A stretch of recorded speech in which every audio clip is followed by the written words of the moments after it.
Welcome back, everyone. I am your host, El Supremo, Leader for Life, Get Good Fox, and you are in the Fox Republic. What we have today is apparently a quest pop-up. This is from the Boom Traders. These guys are specifically generated if you take the Trader's Legacy, and they are pretty valuable. I don't want them to go away. Unfortunately, they want plague samples. So, and apparently I didn't bring any plague samples with me. I guess I figured I wouldn't need them. Of course, the game has a way of proving me wrong. However, I do have a solution. Yes, I'm not out of options. Yes, that's the nature of survival games, isn't it? It is not necessarily always having the ideal option, but knowing how to get perhaps the second or third best outcome. And let's see. So they want, I will go ahead and find some, and I've got 3 right now. So let's go ahead and get to work on that. The way we're going to do that is by using resourcefulness, which, wait, it's not resourcefulness. It's crossbows. Crossbows give us a better chance to get plague samples. And yeah, that's just one of the features of a crossbow. You know, I don't know why. I'm guessing the reason for it from a lore perspective is because the crossbow brings the zombie down without like obliterating it, I suppose. You would think that stealth kills would also be pretty good since you're basically just stabbing their head. But yeah, that's just one of the just another benefit. Okay, where am I driving? Okay, so I'll be the first to tell you that I have not played Cascade Hills basically since Providence Ridge came out. Maybe even earlier than that. Wow. I'm trying to find a place that's not as heavily infested to kind of begin my hunt. We'll start here. Yeah, so some people were saying that there was this right over there, that little fuel tanker that I could have gotten fuel from. But like I said, I actually cannot remember the last time I played Cascade Hills. The same goes for Drucker County. Like, I do not remember anything about Drucker County other than that it is really rocky. Now, I'm doing something that you shouldn't do. You should not go this far away from your vehicle as I am, because I don't know if there's a blood feral here, but I'm living on the edge, boys. I'm gonna do it anyways. Not to turn this into an outpost. So this is another one of rules for thee, but not for me. But you definitely shouldn't do this. You should bring that vehicle with you, because like I said, you don't know. You don't know if a blood feral is gonna show up and make you a super sad face. Not exactly what I There we go. Getting us fuel. That's going to be pretty good because I believe our vehicle's half empty. So I did decide to just wait out the night, and that's because we wound up having like 13 food. And I say, you know, that's good enough. I don't really, you know, I can afford to lose some food, just kind of letting the game wait until daytime. And that's exactly what I did. So we're kind of just, this is my favorite part of the game. This is the part of State of Decay that I actually do enjoy, like the beginning of the building things up. And yes, go ahead and refuel as well. And that's because, I mean, to me, that's what makes the that is the essence of the survival game. It's just kind of starting with nothing or very little and just building up from there. That's also why I do like starting new games. So let's see. I need to do a few things here. I need to remove that. Okay, we got a good number of zombies here. Possible that some of these are actually attached. Yeah. Okay, I have a strong feeling that in fact, that could actually be the screamer right there.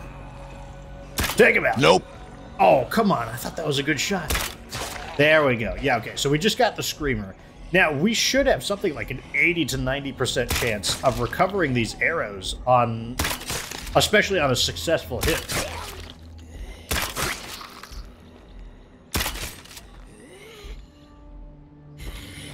Oh, saw me.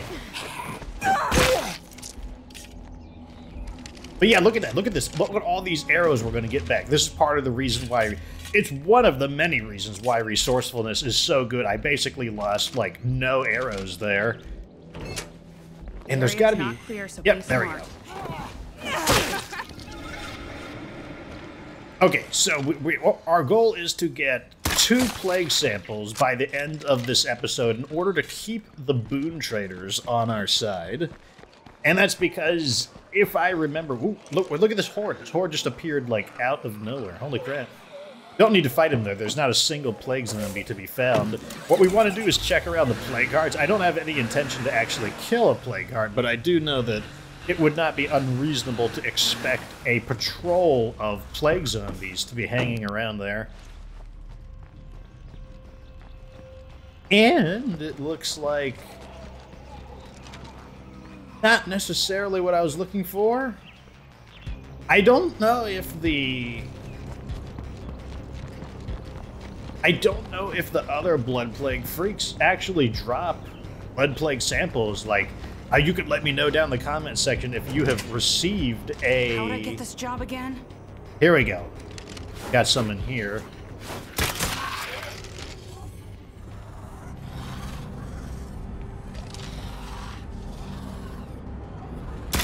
One thing to know about crossbows, I know I say it a lot, but, you know, never know when I got new viewers here.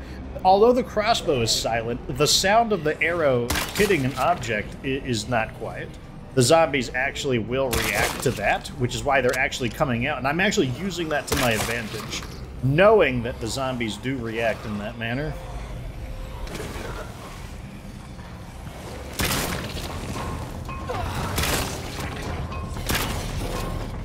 Hoping that I don't have to... There we go. Man, when I really need to aim the count. Last mag in. Let me not speak too soon. Oh. Okay, let's see if we got any plagues. I know we got one. Let's make this mag count, kiddos. So I had 8 arrows in reserve.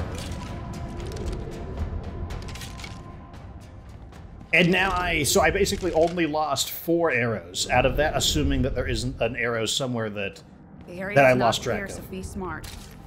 Okay, I need one more sample, so kind of sad. If we also had the knowledge of pathology, this would be even easier, because knowledge of pathology gives you another bonus to get plague samples.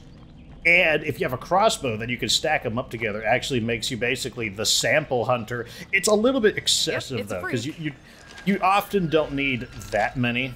Like, you're not going to need that many samples, so although it's a kind of a cool synergy, it's less that it's more a shame that there aren't additional uses for plague samples. I think that's a better way to put it, because I think that's a really awesome synergy that the game should probably have more to do with. No luck there. This would be a pretty good way to boost our skill with shooting, but these characters are all maxed out, so no need there. So once again, I'm going to shoot that guy. They're going to hear the sound of the arrow impacting him, and they're going to react to it. Oh, I got a little greedy there. I thought I'd be able to pop them in succession.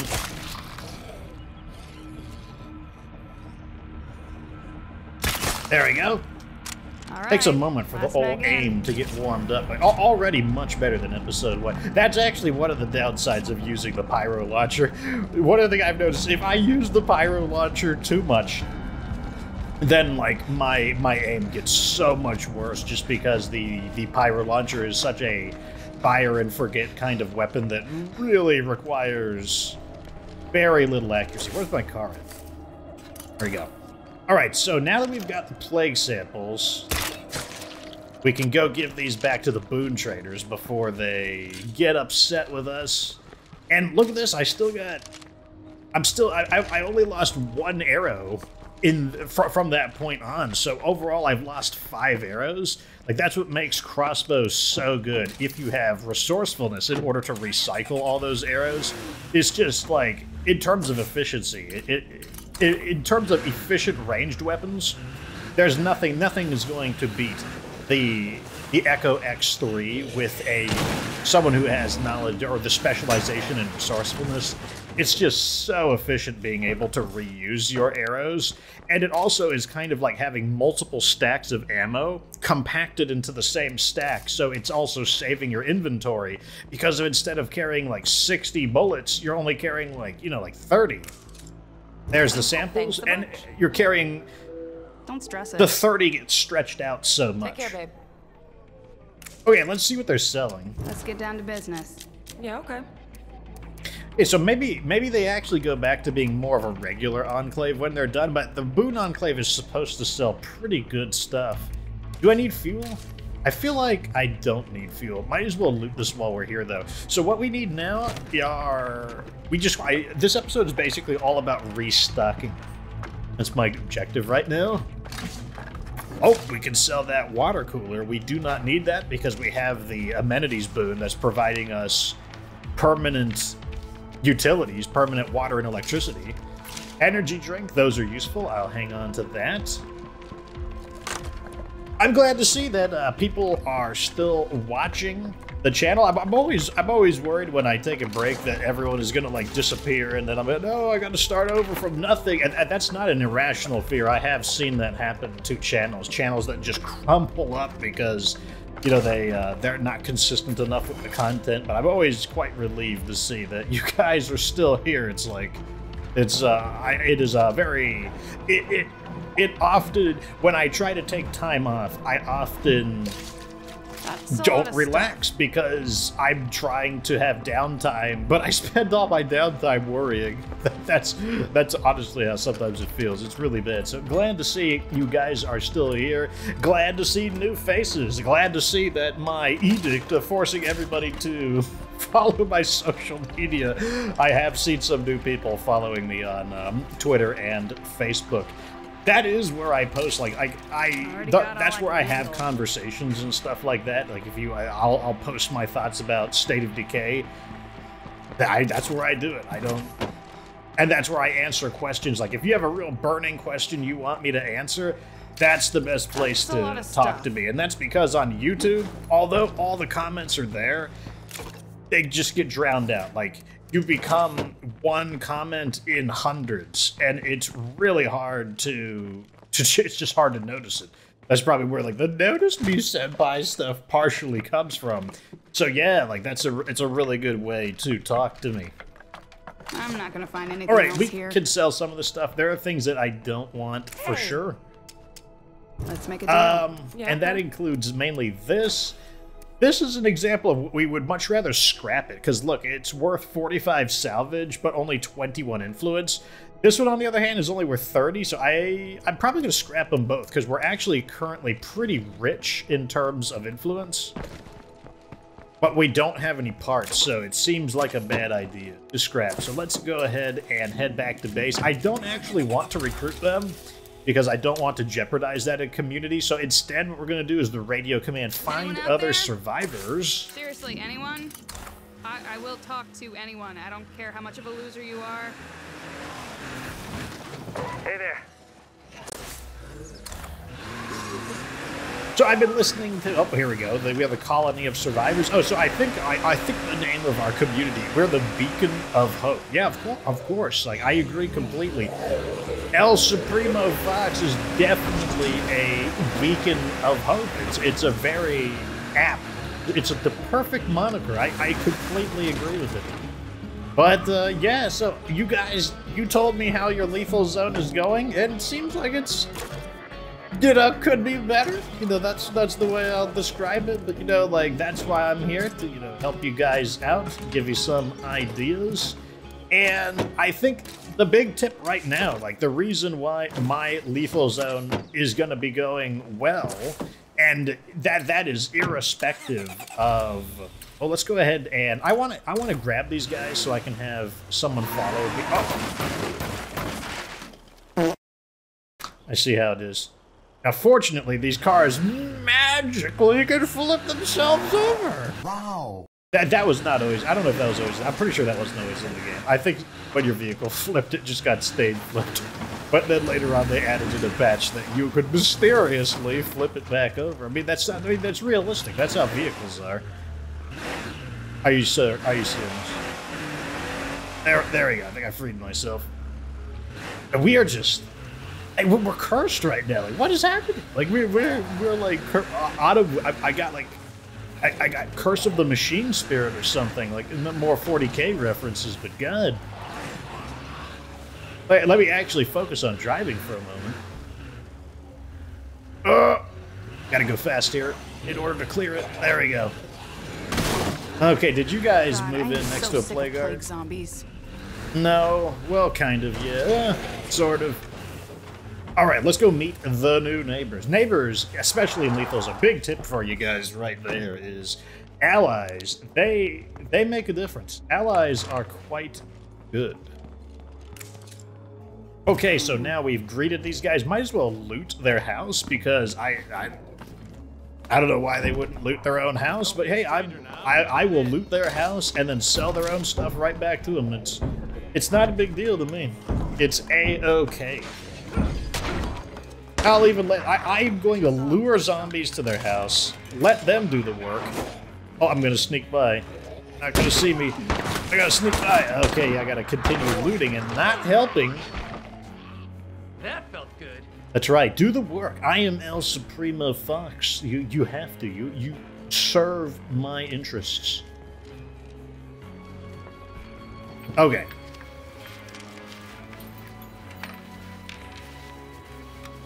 Show me potato salad. The place has been blood dry. Painkillers. Time to move on. All right. So let's go ahead and let's not threaten. Still not. Let's make a deal. All Still. right. That one.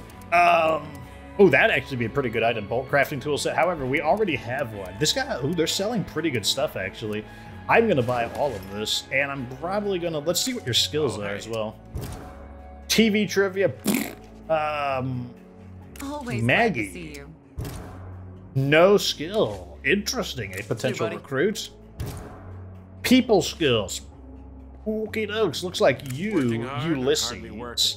Which is, Ulysses, I'm pretty sure is another spelling for Odysseus. Right point. I'll follow. Which is the character of, I think he was a historian. I mean, he's known as a mythological character, but I think he actually was a real person. Uh-huh. Hey there, business. But he is known for, what book was it? The Odyssey and the Iliad. Where he was, business partner. Sounds good. He was the Achaeans' chief strategist in the Iliad, which depicted the Battle of Troy, and then he is the main character of the Odyssey, where he gets lost, and he specifically got lost because he didn't say his prayer to Poseidon, and then Poseidon was like, nah, screw you, Odysseus, and sent him off course, because he's at the mercy of the waves on his journey home. Yep, we got a streamer over here.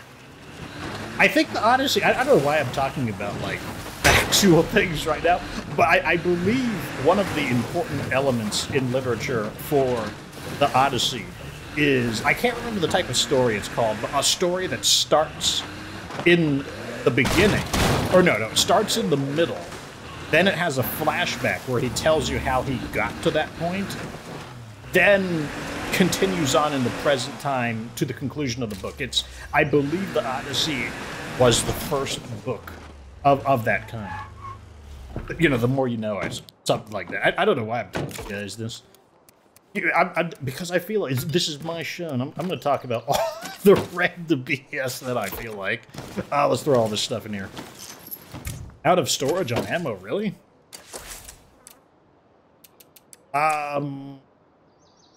Yes. Oh, actually we are. Okay. I guess we will... I'm not going to do that. I'm just going to make some ammo real quick. This is a huge waste, but I just don't feel like dealing with that at the moment. I really want to just upgrade this. I feel like that's way more important. Basically what I was doing, I was debating spending the materials on expanding my storage, but it's like, okay, that's just not as important. The reason that was a waste is because it's just a bad conversion. 3 bulk ammo for a random ammunition type. That just stinks. It's super bad. I only use it to just to push our ammo level back down. I guess I could have like pulled it out as a rucksack, but Fox is lazy. Longtime viewers definitely know this. Fox is a little bit lazy. That's my style, though. I am going to be as lazy as I can safely be and still win the highest difficulty. That is what I like to do. A little bit sad that we didn't get materials there, but I guess you can't always have what you want. Ah, I see I'm being interrupted by somebody's sirens. Yeah, but what time is it? I'm recording at 2:05, and you'd think I'd be able to, like, record in peace, but no. Incoming. More deadhead. Okay, this is why I brought help. Come on. Defend your leader. Defend El Supremo Fox. No, he's getting bit. Like, you're only fighting one zombie at a time. Look at this. Let me stand back. Let me show you how it's done. Like, fine. Like, you know, I'll show you why I'm El Supremo Fox. I'll just do all the work. I need a break. There. Okay. I think we're good. Oh, I saw the craziest video on YouTube. Now, you know, because I'm like a data nerd and stuff like that. Like, stuff like that really entertains me. I saw a video that was showing might be useful. the most popular cartoons from basically like the 1920s to 2020. And I had no idea. It's basically just Tom and Jerry. Tom and Jerry, I think it either came out like the 40s or the 50s, but basically since it came out, it has been the most popular cartoon in the entire world, even to 2020. Like, I would assume even to this very day, Tom and Jerry is apparently the most, like, there was a brief amount of time, like just a matter of maybe just a few months within like a course of like 60 or 70 years that the Looney Tunes overtook Tom and Jerry as the most popular TV show in the world. But no, it was Tom and Jerry. I was like, wow, who would have guessed that? I don't know why today I just feel like talking about really random stuff. I'm just in one of those moods. Can't everywhere be this quiet. Why can't I find loot? Okay, I need my Luto vision that lets me see through the... Okay, this is gonna have the rucksack in it. I'm gonna be sad if this building also doesn't have a rucksack in it. Oh, there was one anime that made it into the top 10. It was Dragon Ball Z. It was like, I think the 6th most popular. It was either the 5th or the 6th most popular show in the world. And because there were no other anime on the list, it means that Dragon Ball Z is most likely essentially the Tom and Jerry of anime. Like, I mean, like, the undisputed, like, board of like most watched anime. So it's I have no idea. It was really interesting, just like mind-blowing for like what you might consider popular or not popular. If you're wondering what were some of the other big ones, I mean, it depended on what decade you were in, but towards the end of it, it was like The Simpsons, SpongeBob. You wouldn't believe it, but Popeyes, the Jetsons, and the Flintstones, they were like dominating in the top 10 for so long. I was like, holy crap, I can't believe people are watching this still. The Jetsons were more popular than the Flintstones. I was like, what? I think most of my audience are probably, I haven't even heard of those shows. Or at least the younger members of the audience. Not that everyone thinks I'm like 50 years old or something. No, I'm in the same age group as Markiplier, Jacksepticeye, and PewDiePie. For some reason, people think that I'm fat, too. Like, everyone's like, oh, man, you can hear it in Fox's voice. He's probably a fat person. No, like, it's the exact opposite. Like, I've battled with anorexia. Like, the lightest I've weighed as, like, a grown adult was 130 pounds. It is quite the opposite. Like, today I have like a normal body weight, but it's like very much the opposite. What else am I finding here?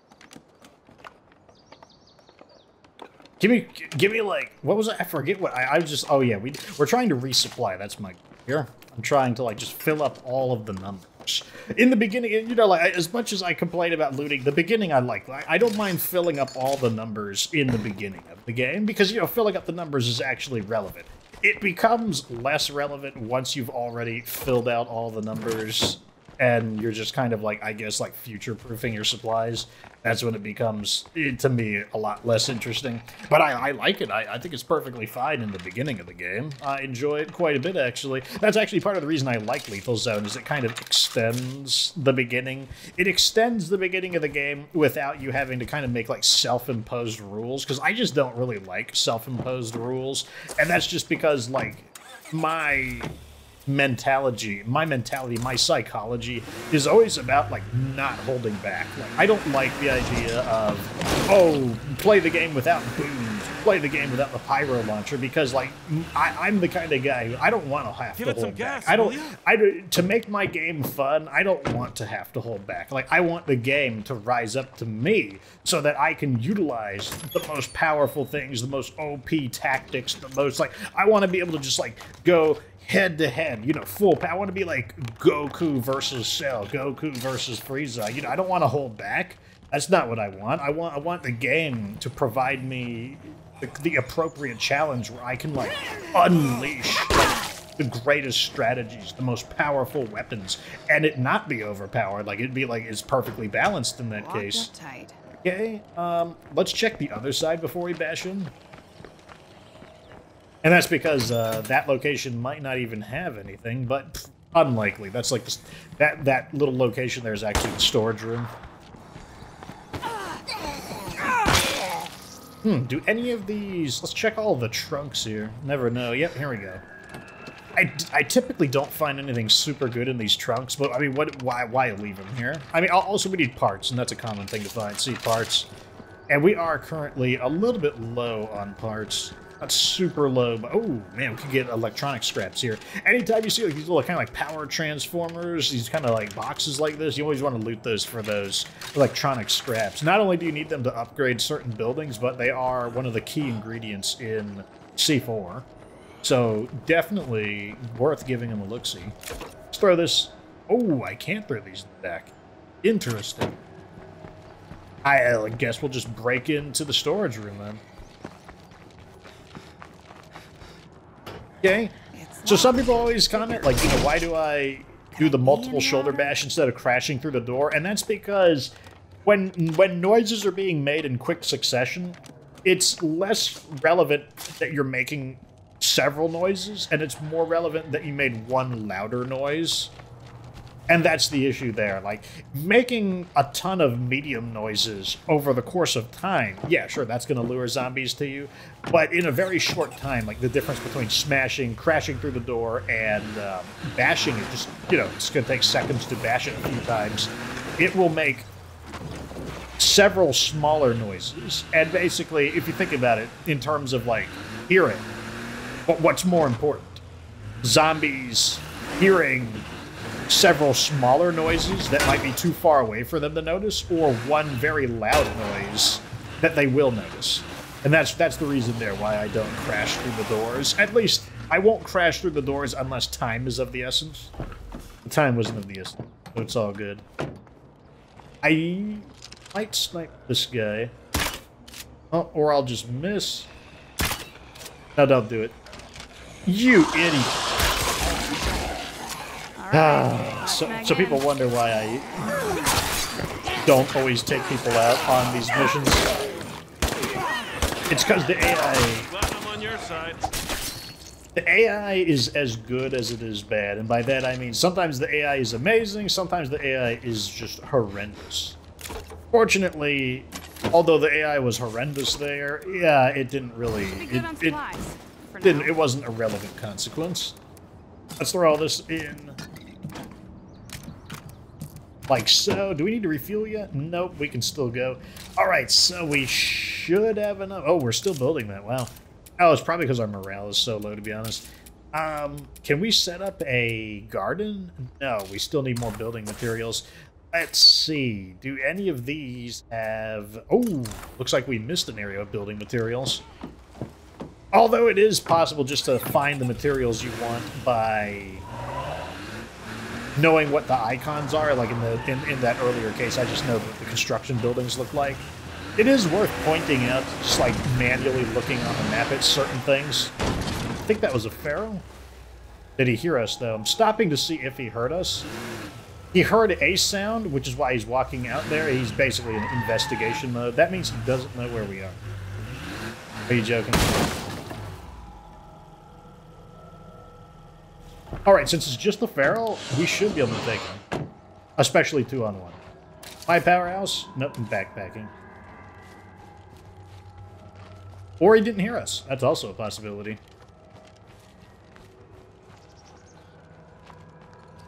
You should be able to beat a feral in 2-on-1 combat pretty easily. Like, you shouldn't take... Unless you don't know how to dodge the feral's attacks. That could be a problem, but if you know how to dodge the feral's attacks, as long as you don't, like, overcommit to, like, swinging on them like crazy, you should be able to... Oh, okay, yeah, there you go. Good job, good job.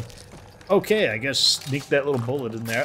One thing I've noticed is that your AI allies, their guns magically make less noise than you. You know, I'm not going to question it, though, because whatever. What is this thing? He's like several melee attacks and then he shoots his gun? Like, I don't even know. The AI makes such wacky decisions. And even though we can kill that feral, I would really prefer not to, because once again, there's just no reason to generate any standing. And while the Screamer doesn't give you that much standing, a feral gives you a good bit more. It's not like an insane amount of standing, but like I said, if it's our goal to minimize our standing, then there's no reason to fight him. In addition to that, I think we would only gain like 10 for killing the feral. So it's just not worth fighting him unless we need to. And that's the big tip I gave you, like choose your battles. That's exactly what I'm doing right here. Like I see no reason to fight the feral. I don't see any gain. I'm not going to gain anything. I mean, technically I'll gain 10 influence. But what I'm going to gain is worth so little versus what I'm going to lose. Okay, I don't know why I'm not grabbing it. Let's go ahead and throw all of this in, and then before we conclude our episode today, what we should do is... My trigger finger's getting itchy. How about we build a shooting range? Yeah, how about you just let me do the decision-making? So what we're going to do is sell some of this stuff that we don't need. Might as well. That's the mod that we looted that we don't need. What else do we have? I'm never going to use hand grenades. I'm not going to use road flares. I know some people swear by road flares for igniting bloater things, but I'm just not going to use them. I'm going to use those. I'm not going to use these. And I'm pretty sure I'm just going to scrap all these. Yeah, I don't think I'm going to... So let's just sell this stuff. Hey there, business partner. See, like notes aren't too bad. I mean, I'm not saying notes are worth a ton of influence, but at 17, it's not too bad. So let me sell one hand grenade. So each hand grenade is worth 34. That's basically the value of a low-value luxury item, so that's why I'm going to sell them. And these are just scraps, just things I'd rather have the influence than them. You know, mods are amazing, though. Look, 85 influence for a mod that I just have no intention of using. Extremely good. And there's nothing I want to buy from him, I don't think. Bullets, no. I don't want any of that. So I'm going to go ahead and dismiss him. Hey, you didn't do too bad, Odysseus. Come on by. The I'm worried Merrymakers. that we're making too much noise in this place. Oh, the distillers in a wandering... Nah, I don't feel like doing it right now. Anyways, there you go. This episode right here. A little more low-key. I kind of like to, you know, chill out slightly. I don't like to go, like, absolutely bonkers. You know, like, my style is if something really stupid happens, I'll go bonkers. But, like, I don't want to be, like, the quote-unquote streamer who's just known to, like, fly off the handle all the time. So, you know, got to be a little low-key at times, but hopefully it was a very educational episode. Hopefully you will apply some things. The big takes on this is pick your battles. You just saw how I did that. You know, I saw the feral, I avoided it, didn't fight it, didn't gain the standing, which is another tip. Don't gain unnecessary standing. Another one is, you know, look for the places that don't have a lot of zombies. You know, like there was that big horde, I just avoided it, you know, twice, I think, and I looted the areas that just didn't have that many enemies. If there's enemies there, sure, you can kill them, but like there's a difference between fighting an entire horde of zombies just for like one location when you could just loot the area next door that happens to have no enemies. And then the other one is, yeah, you know, use that radio command. Like, get some of your allies in. It only costs 150 influence, and you're going to earn all of that back by recruiting one of them to follow you and just selling stuff to him that you don't need. It'll extend your looting missions because your inventory won't fill up as much, and it's just a rapid way to gain more influence, and then you can call more of them in. Like, yeah, okay, it's like there's like a 40-minute recharge time on it, but hey, every 40 minutes you can start calling in more survivors for more stuff, and that's how you get your supplies. Like, look, we already have 15 food, 15 medicine, 24 ammo, 16 materials, and 12 fuel. It's like, what, like day 2? I played for like 2 30-minute sessions. It's like, I mean, sure, like, I do have some advantages in that I brought some supplies with me, and I do have the 4,000 influence right off the bat. But like, you could do something very similarly. Like, it wouldn't be that hard to do. Like, you could do something very similar. Like, might not be quite as far along, but it's very powerful. Like, if you're not trading with people, you want to get in the habit of trading with people. Anyways, thanks for watching. This is El Supremo Presidente for Life, Dictator of the Republic of Fox, signing off for today. So like the video for notifications, subscribe for future Lethal Zone Warlord content. Of course, remember that you don't have to be good to get good.